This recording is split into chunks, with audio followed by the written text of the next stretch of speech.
What's good, YouTube, and welcome to another Kaiba Hack Starts Yu-Gi-Oh video. Today we're going to be doing another top 10, and this is your top 10 basic stall cards. You know, these aren't the craziest ones, but these are the ones that since the beginning of time have been holding it down.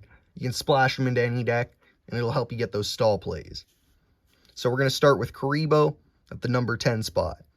During your opponent's turn at damage calculation, you can discard this card. You take no battle damage from that battle. Of course, it's a quick effect. You know, Kaiba, classic since the beginning of time. You can stop a dirty little attack. You never know when that's going to save you. Maybe win you a duel. You never know when someone's going to throw that on you, and you lose that duel just because of a Kaiba. It happens. It happens more often than you'd think.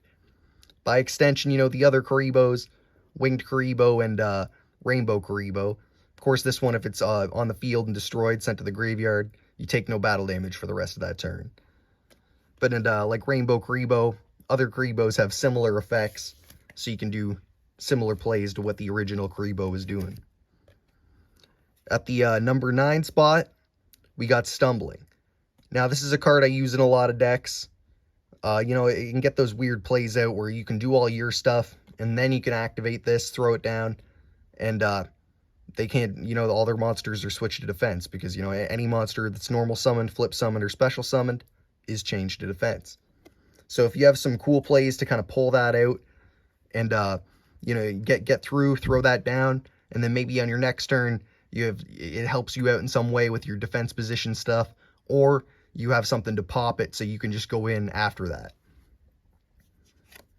Regardless, it can be a very advantageous stall card. Coming in at the number 8 spot, we got Mirror Force.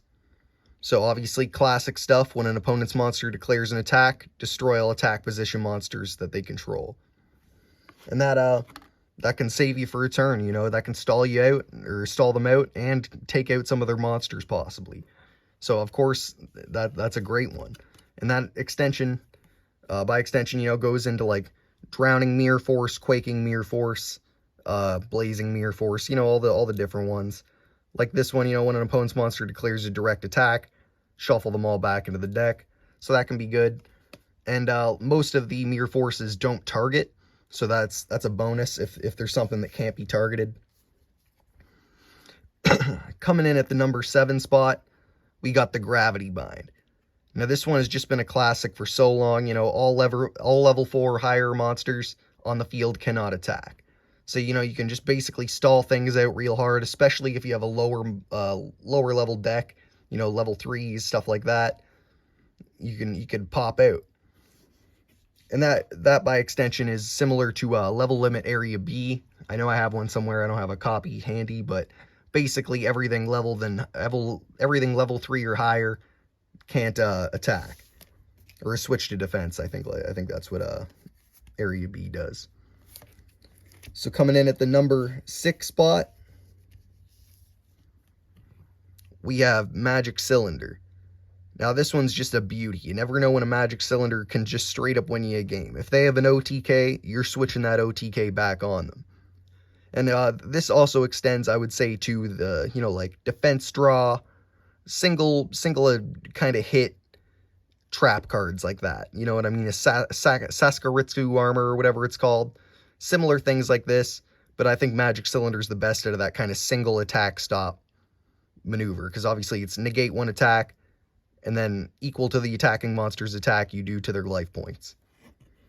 Like I said, very similar cards like defense draw or you know, Saskaritsu armor, stuff that's just battle trap action, single use battle trap. Now coming in at the number 5 spot, we have Waboku. You take no battle damage this turn. Your monsters can't be destroyed by battle this turn. Waboku has been holding it down since the beginning. Great stall card.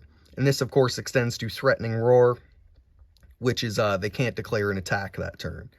So depending on your different strats, like in the Jowls deck, this isn't as good because there's flip monsters. They could still flip those monsters on their turn. At least with Threatening Roar, they can attack, so they can't get that flip in.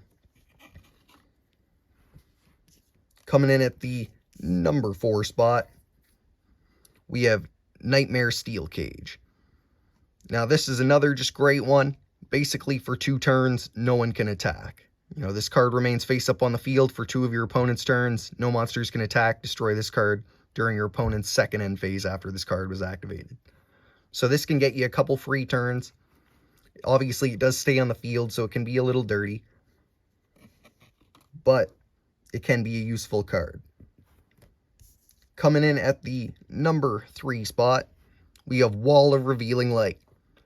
Now, when this card is activated, you can pay any multiple of 1,000 life points, and none of your opponent's monsters with attack equal or less than the life points you paid can attack. So this can be very advantageous for trying to, get those weird plays off or trying to stop a monster that's just a certain amount of attack. You can also use it for a lot of decks that are dependent on having lower life points than your opponents. There's a lot of strategies that use that. So it can be a great stall card.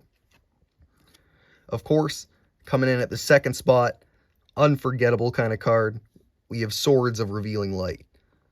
Now, flip all your opponent's monsters, all your opponent controls monsters face up. I butchered that.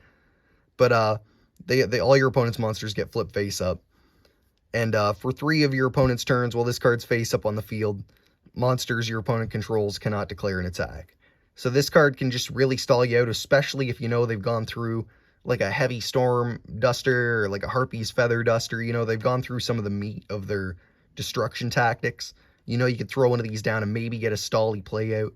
And I remember one time I won a duel at a tourney and came like second place in the tournament because I had 2 swords in my hand. And I threw both those down because I knew if I could get through that turn, I could win the next turn.